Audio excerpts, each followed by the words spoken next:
there are tall whites or tall grays there, along with what they call the mantis people.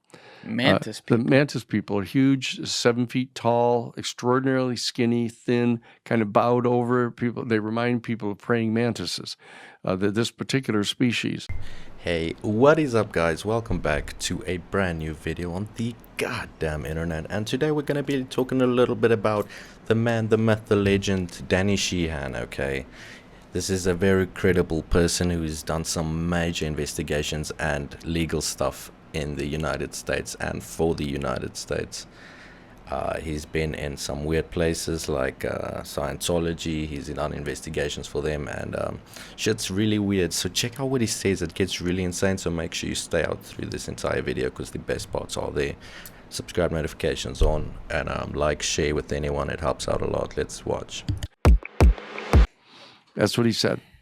And so I've known since that time that the time has arrived, for this serious conversation among the laity. And I've been trying to figure out how to get Francis, I stay over at Doma when I'm in Rome, where Francis lives. He doesn't live in the Vatican. He won't live there for safety's sake. Wait, he doesn't? No, he does not. He lives in the Doma, which is a separate part. Can we look that up? It's on the Vatican grounds, but it's not. Oh, so it's on the grounds. It's not in the papal apartments. Okay. I used to live a quarter mile from the Vatican. Yeah. Right there. Yeah. So, and so that's where he was in the Doma. And so the bottom line is that I've been there. I've talked with Johann X, who's the head of the archives, to try to talk him into letting us see these documents again. They still have not agreed to do that. But the bottom line is the church knows that it has to start mobilizing right away to start preparing people for what's getting ready to come. And that's happening now. There's huge activities going on now. Lots more. They deployed an entire carrier group down off. A carrier group? Yeah. The Nimitz carrier group. They deployed it down off the Baja to monitor the site down there. There's an underwater base for sure, right off Guadalupe Island, down underneath the sea. Can we Google Guadalupe Island so we can see that? Yeah, there's a specific spot. You said this has to do with the church? No, what I'm saying is that there are things happening now. There's such rapid developments that are going on now that they now know that there is this location right off Guadalupe Island, between there and Baja. Where that island right there on the screen. Which one is Guadalupe? Well, I see we just lost the screen. Is Guadalupe Island? Yeah, down there's Baja. One of those. It's right there. It's which one is Guadalupe? The little thing right there. Yeah, that thing. Yeah, that would be it. Got it. Okay, so is that Guadalupe Island? Yeah, that's the one. Right off that island, right there, beneath the sea. They deployed the entire the Nimitz carrier. That's David Fravers. Yep. Right. And they monitored over 100 sightings of UFOs coming and going down into the ocean right there and going down to the bottom of the ocean. And they were monitored by the submarines. That's right, monitored by the submarines underneath the water, coming and going, so that there's virtually certainly a base there. And that there's another base outside of Sedona, Arizona, over by. There's a place called Secret Mountain Wilderness over there. That's just totally desolate area. There's a base there where where the craft are, and so there's a number of them high in the mountains and remote areas of the planet, and that they're here now, and that they're extraordinarily distressed. You can tell about the state of affairs right now. Of humanity. Yes. Do you think that some of them possibly could be something else? And to be specific on that, I'm not saying all of them, but that some of them could be some form of advanced 40 to 60 years ahead DARPA weaponry or something like that we aren't aware of, meaning like this one outside Guadalupe, if they're going into the water right there, so close to this island where we have carrier ships and stuff like that, on something like that, more than like, say, a Sedona, Arizona example, I more think something like this at Guadalupe could involve weaponry as opposed to actual alien UFOs, if you will. You think that's possible? No. Well, if you phrase it that way, is it conceivable? There's a lot of things that are conceivable, but that's not how you really conduct an investigation. You know, what you do is you work from probability projections, and you work out from that. That it's quite clear to me that facility off Guadalupe is in fact a base, an extraterrestrial base. You know, because the way that the carrier group has been acting, you know, that they dig in and monitor that thing and monitor it under the water and keep track of it and keep records of what's going on. You know, that would not be being done with one of our own weapon systems. You know, but the one in Sedona, on the other hand, there's U.S. military personnel all around that place, and there's helicopters.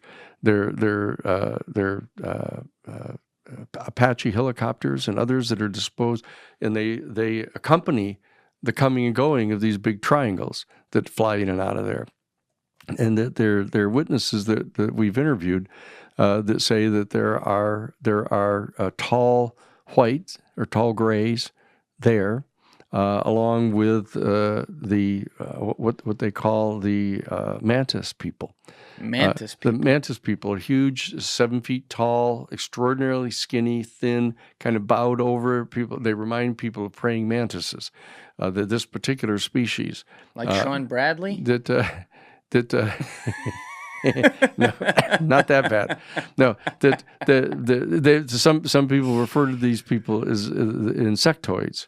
Insectoids. Yeah, it's kind of a pejorative of them, but they remind people of praying mantises, and whenever they're seen with tall grays or the short grays or the reptilians at all, they seem to be in charge.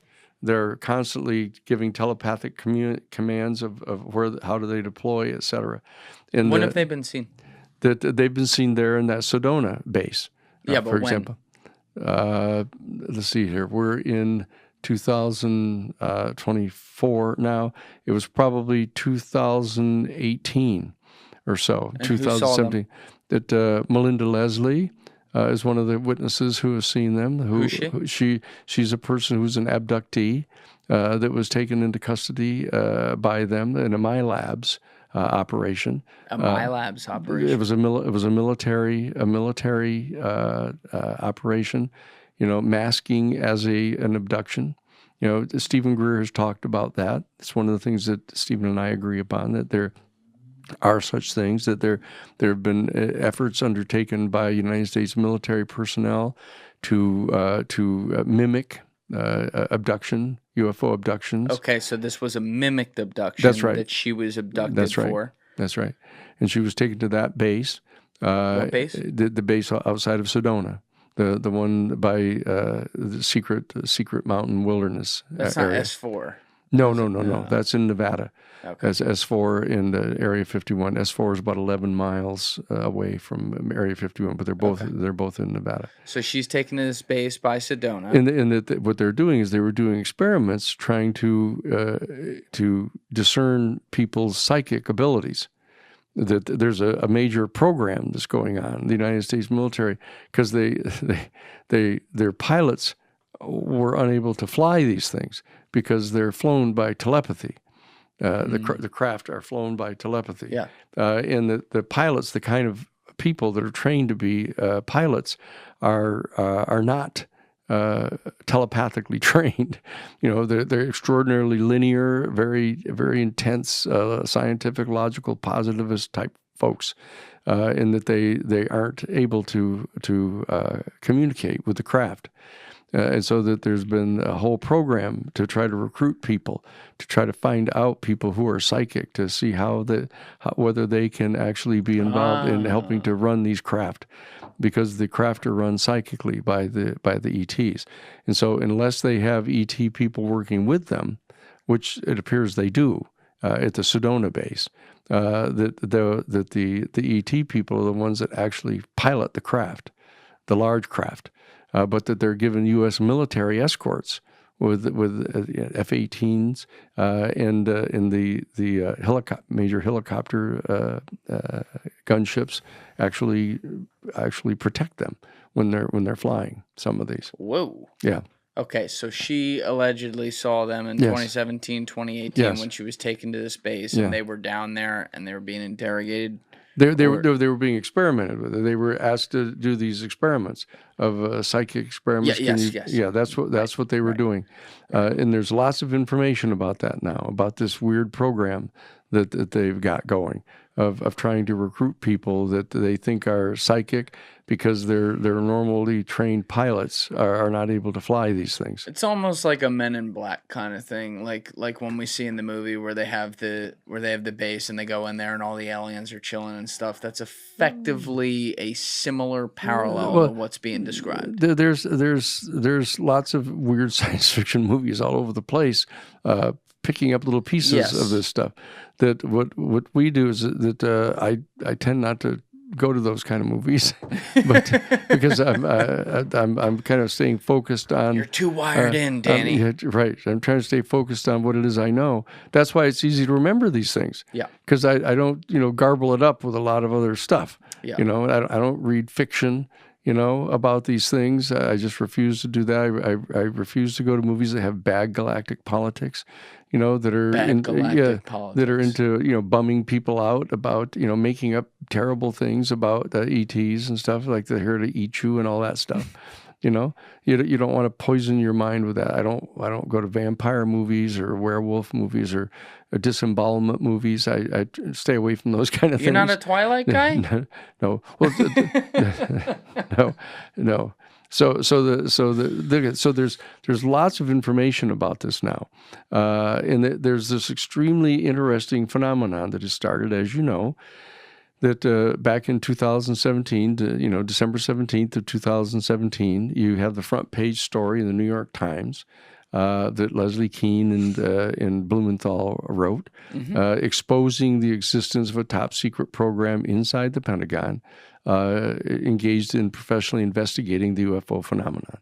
Okay, and they reveal that, and they had some things a little missed in that report. Like what? Yeah, like for example that they thought ATIP, the Advanced Aerospace Threat Identification Program, was a lot more formalized than it really was.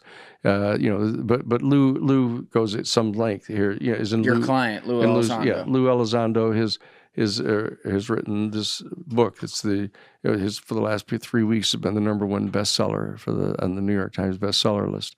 That he goes into detail now about how ATIP kind of evolved out of OSAP, the Advanced Weapons Special Access Program, and how he was doing this kind of informally and et cetera. But so he's clarified all of that in his book. We had him in here for episode 237. Right. It was a very fascinating conversation. I think we're trying to do another one in November because there was a lot still on the bone there. One of the things that I think, and I want Lou to talk about this in November just so he can kind of once and for all make it clear. But one of the things I think that's confused people in the past with how he's explained it, because again, there was a lot of moving parts here. Yes. Is that he's said things like, oh, I wasn't a part of OSAP, because it seems like he's making the assumption that OSAP, when he was first being read into this stuff in 07 or 08, OSAP was transferring into what became ATIP.